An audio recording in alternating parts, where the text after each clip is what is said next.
Good afternoon and welcome to the Middle East Forum Speaker Webinar Series and Podcast. I'm Stacey Roman and I will be moderating this discussion today. We're pleased to have Mr. Charlie Weimers, a Swedish politician and member of European Parliament, join us to discuss how to develop a robust EU policy toward Iran. Mr. Weimers will speak for 15 minutes, followed by 15 minutes of Q&A from the audience. Should you wish to ask a question, please use the Q&A box located at the bottom of your screen to type your question.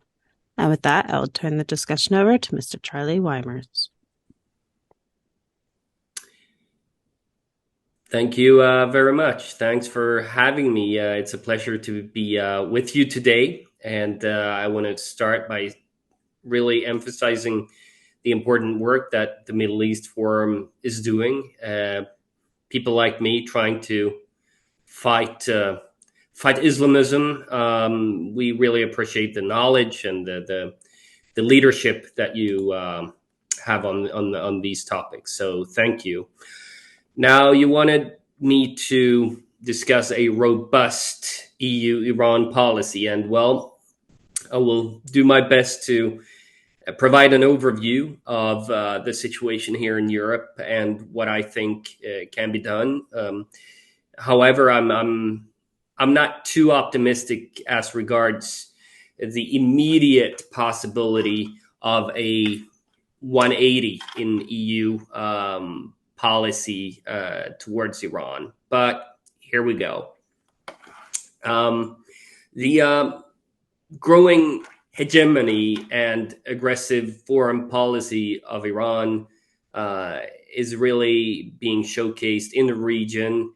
It's being something that we notice on the European continent as well. And I want to start with laying out the different threats that Iran poses and then focus on the European responses. And firstly, as many of you viewers probably already know, Iran poses indeed a huge threat to Europe, the US, our ally Israel, the wider Middle East and beyond, through its support for proxies such as Hezbollah in Lebanon, the Houthis in Yemen, as we saw very recently, and various militias in Iraq and Syria. Its hostage diplomacy has really affected us, as well as the regime's unwillingness to compromise with its nuclear and ballistic missiles programs.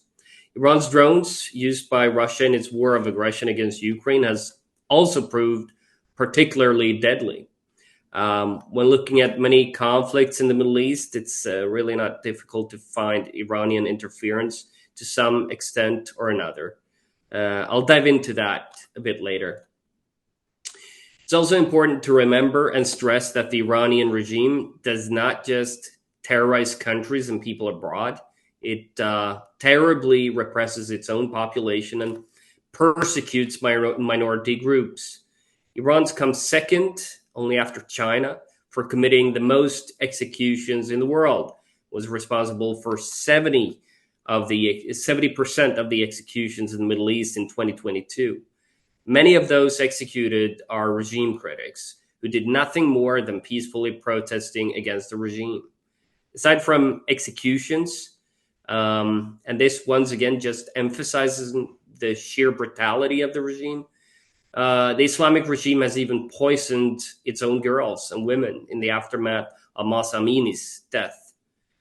No one is safe in Iran, not Iranians, and also not EU and EU citizens. It's well known that the Iranian regime has been active in hostage diplomacy from the days of the siege on the US embassy in 1979.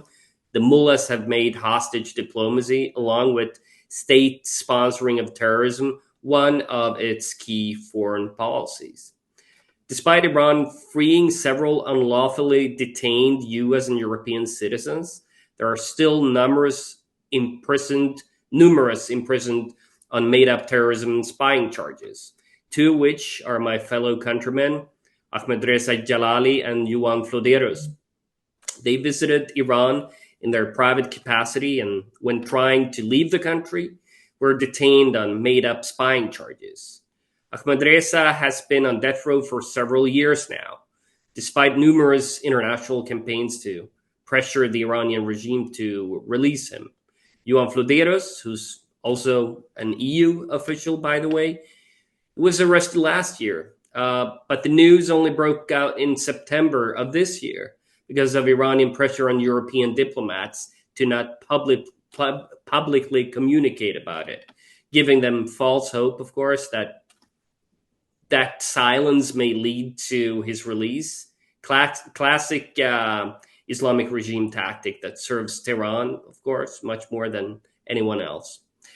It's widely known that both Jalali and Floderos are imprisoned to pressure Sweden to release Hamid Nouri, an Iranian official charged and detained in my country for committing war crimes in connection to the mass executions of political prisoners in Iran in 1988.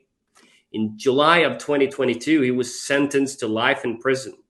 To date, Sweden has been able to withstand the pressure, and I doubt that the current Swedish government will play into Iran's tactics. Going back to Iran's state sponsoring of terrorism, we've seen Iran's fingerprints all over the war that was forced upon Israel since October 7th. Iran's involvement in the Israeli-Palestinian conflict has been growing over the last decade, with the longer-ranged rockets that have been fired from Gaza hitting the population centers in Tel Aviv and Jerusalem. They're all Iranian-made. It's well known that Hamas leadership has traveled to Tehran on numerous occasions and met with Supreme Leader Khamenei and key IRGC figures.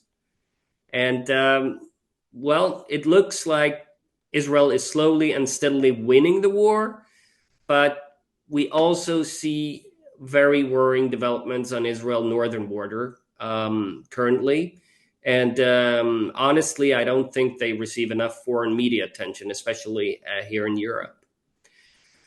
While most European media is busy with reporting about pro-Hamas and pro-Bin Laden lunatics, as terrible as they are, they often completely disregard Israel's significant security threats and conflict narrative. For example, they hardly or not at all report about the daily rocket fire from Gaza and Lebanon on Israeli towns and cities. The security situation in Israel's north is very tense and has all the ingredients to escalate into a far bigger regional war, which Israel, the US, and Europe would like to prevent at all costs. Iran's proxy, Hezbollah, has conveniently sought to blame Palestinian groups for launching the attacks, seeking to disassociate itself from the events. However, everyone, of course, knows that nothing can happen in southern Lebanon without the blessing of Hezbollah. Time will tell to what extent the events in the north will escalate further and possibly into full scale. Though one thing is for sure, it's not Hezbollah's decision to make, it's the decision of several mullahs and military figures in Tehran. So, after painting a brief global overview, I'd like to now focus a bit on the European responses, or rather non-responses, I must say. EU Foreign Affairs Chief, High Representative Josep Borrell, has been infatuated with Iran since the early days. He's an absolute foreign affairs disaster. He's watered down a report on disinformation to appease China and naively went to Russia, where he failed to stand for the interest of the EU and got, to be honest, totally humiliated by the Russians. Concerning Iran, he continues to believe it is important to maintain what he calls critical engagement. And this means that the dialogue is still on with the murderous Iranian regime and that it's still possible, he thinks, to revive a nuclear deal with the current mullah regime. He furthermore has never really strongly condemned Iran's hostage diplomacy against European citizens nor Iran's awful human rights record. Moreover, in response to the demands for the proscription of the IRGC on the terror list, Borrell hides behind the argument that in order to do so, a member state needs to take the first step, even though this argument has been proven false by legal experts. Then if we zoom in on France, President Macron has consistently had his mouth full of talking about reforms and grand visions, of which most have been empty promises. On numerous occasions, President Macron has said that he would get tough on Iran and its proxy, Hezbollah in Lebanon, especially after Hezbollah holding Lebanon in its grip. But he has backtracked on many of these promises. Instead of delivering on this, to be there for the Lebanese people against the corrupt Lebanese elite, he's continued to prop up the incompetent political class without demanding much accountability. On Iran, Macron hasn't been much different, to be honest. One day, he blasts the possibility of reviving the nuclear deal, says that he's in favor of tougher sanctions, and hints at the possibility of prescribing the IRGC. Other days, he believes that the nuclear deal is still possible, which led former US President Trump to accuse Macron of, and I quote, sending Iran mixed signals, end quote. That's an understatement, I think. Macron has also not taken any steps to prescribe the IRGC in France or at the EU level. That's why I'm having a very hard time to have any faith in him. If we look at Germany, one should not have high hopes, as Germany has also received a lot of criticism for their engagement with the Iranian regime. So sadly, when looking at the current state of play in Europe, decisive action against the Mullah regime is not on the political horizon for the moment. This leads me to the third part that I would like to focus on. What can and should be done? Well, first, the EU and member states must sanction President Raisi and Supreme Leader Khamenei. Sanctions mean nothing if they don't include the ones at the very top. Second, the EU and the member states must sanction the IRGC as soon as possible. It would be a huge blow against Iran's state sponsoring of terrorism.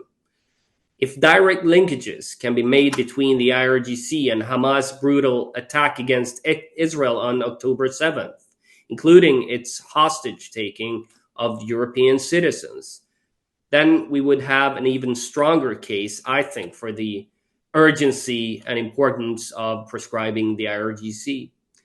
European citizens need to turn to European courts and push for the prescription of the IRGC nationally, as well as on the EU level, and call for compensation against Iranian terror impacting Europeans. I can also add that it is possible to use cases in third countries that adhere to the same standards, so to speak, as a European case against the IRGC would do. So the US has a much more political process for prescribing terrorist organizations. But if we take Canada, for instance, or the United Kingdom, that could indeed be used in Europe to finally get a European prescription of the IRGC. So the other week, we had a very terrible event in Madrid, the shooting of Spanish politician Mr. Vidal Quadras. If this can be linked to the IRGC, it would signal a major escalation on behalf of the Iranians. For decades, Iran has assassinated regime critics who fled from the Islamic Republic, but never high-ranking national European politicians. If evidence appears to indicate that indeed the IRGC was behind it, it would be another strong case for the EU's need and urgency to prescribe the IRGC.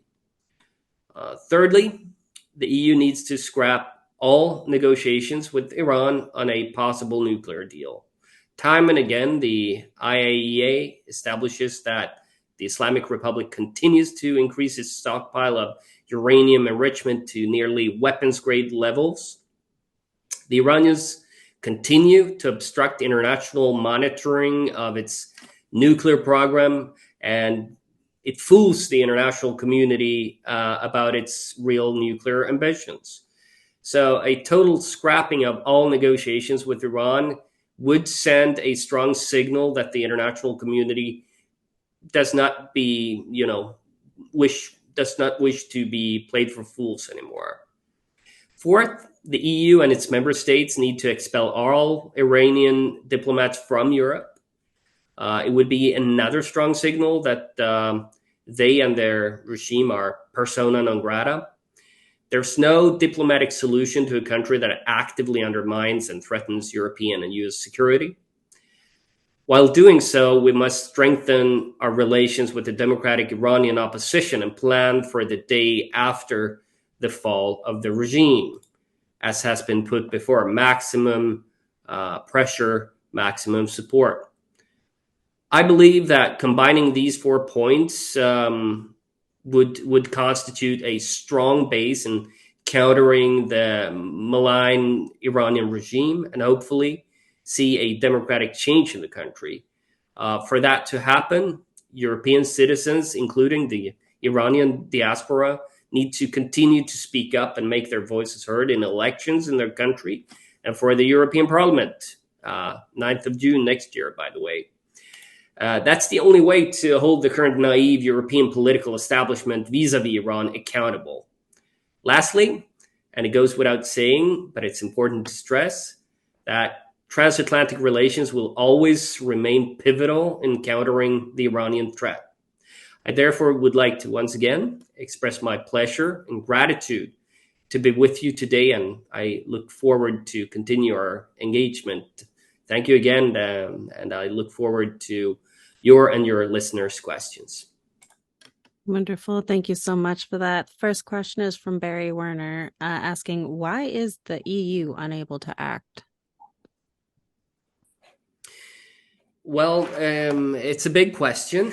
Let me try to unpack it because it has several aspects. One is that the EU, for many decades now, has been driven by an idealist view of the world, idealist foreign policy that prioritize soft power instead of hard power. So we don't really have it in us, or they don't have it in them to play hardball with Iran. The only few traces of realpolitik in Europe, in the European Union, is to be found in Paris, I would say. But not even they are clear on this topic. Also, I think it has to do with a lack of imagination, lack of understanding of the history of Iran, that any change would risk leading to an Iranian equivalent of the Arab Spring. I think that's in the minds of a lot of European politicians.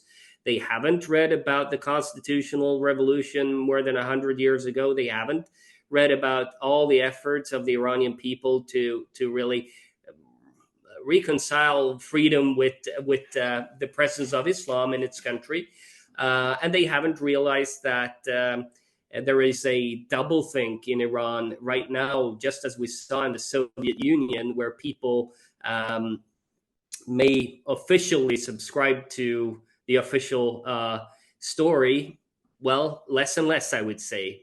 We've all seen pictures of Iranians avoiding to walk on U.S. and Israel flags and reacting against government-imposed propaganda on the Israel-Palestine issue, for instance. But the doublethink is there. People like to have a glass of wine if they can, even though it's not halal according to the regime, so on and so forth. European politicians are not aware of all this, so they think that if we let freedom loose, bad things could happen. While me and others, we have a much greater optimism when it comes to Iran, and when it comes to the ability to build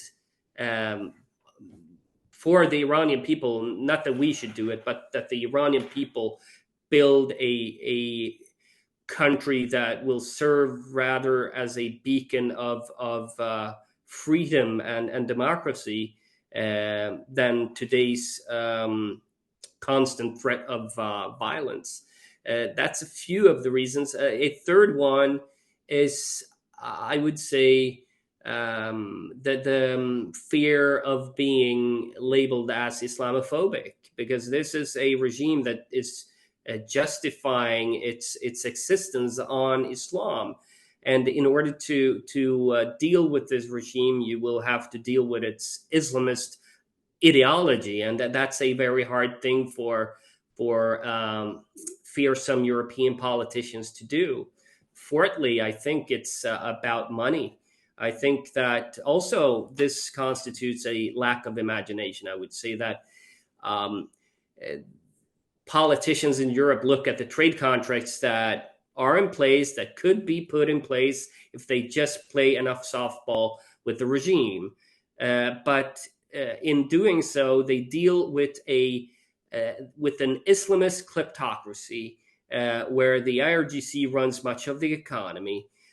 Instead of a future Iran built on market economy and capitalist principles. You can just imagine the growth of trade potential in that latter system, but they don't imagine that happening. Absolutely. So going along with that point, Heinrich Rader Clausen, he does think you already responded to this, but how does it make sense to uphold diplomatic relations with a state that is constitutionally bound to be at war with non-Islamic governments globally and ideologically bound to lie whenever it serves the purpose of promoting this ideology? Like, does the West understand we're not dealing with rational thinkers, we're dealing with an ideology, with Islamists, not the population as a whole? Of course, it doesn't make sense, but I'm going to try to try to explain what I think is behind that idea of the European establishment. I think it has to do with what I said about believing in diplomacy above anything else all the way. That's definitely part of it, but it's also in the lack of imagination. I would add to that a lack of understanding of the strength of religion. Europe is post-Christian, so our leaders have lost the ability to understand what kind of force, for good and for evil, religion can be. And so they analyze the actions of Tehran based on their own worldview, based on their own experiences. And you shouldn't do that when you deal with eschatological people like the mullahs. You really shouldn't. That's dangerous. Absolutely. On that point, Ted Wenner asks, who is supporting the anti-mullah regime?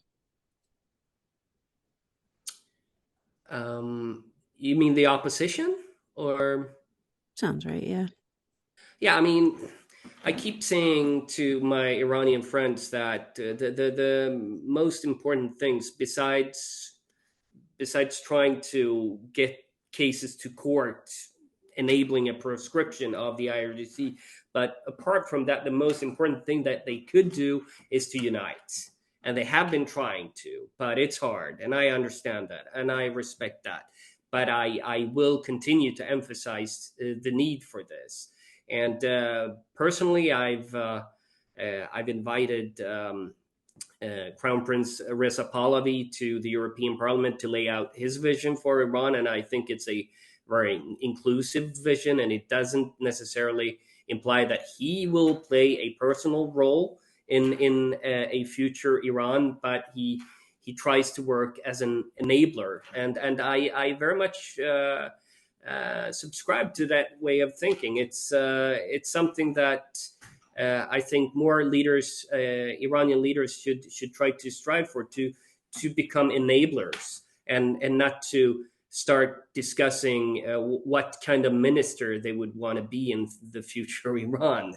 That's the wrong starting point. So unity, and then if that unity exists, I think European leaders would be much more open to actually meet with the Iranian opposition, because it exists, and I've met many of them, and it's a force for good. Absolutely. Mehrdad Kansari asks, how realistic are the chances of EU leaders traveling along the lines you have prescribed? What should be done if they don't? I think that Iranian voters in Europe should make their voices heard in any election, and demand from candidates that they sign on to this. That is, it's not enough to join the rallies and shout women life freedom once, and then go home and continue to play softball with this regime. Because this is what I've been seeing over and over again in the European Parliament, that everyone is behind the demonstrations, but when it comes to the prescription, people are suddenly getting afraid. When it comes to stopping the flow of money from Europe to Iran, expelling the diplomats, so on and so forth, people are backing off. And I think to really pinpoint that behavior is something that the Iranian diaspora could do. There is I think in the Netherlands, I think the government has actually taken the decision to be in favor of a proscription. So if it can happen there, it could happen in other places as well. I think we can actually accomplish this if we try to go to the lowest hanging fruits. Where do we have anti-Islamist governments in Europe? Well, we do have one in Italy, led by Giorgia Meloni, for instance. I mean, in Sweden, there is much to be said.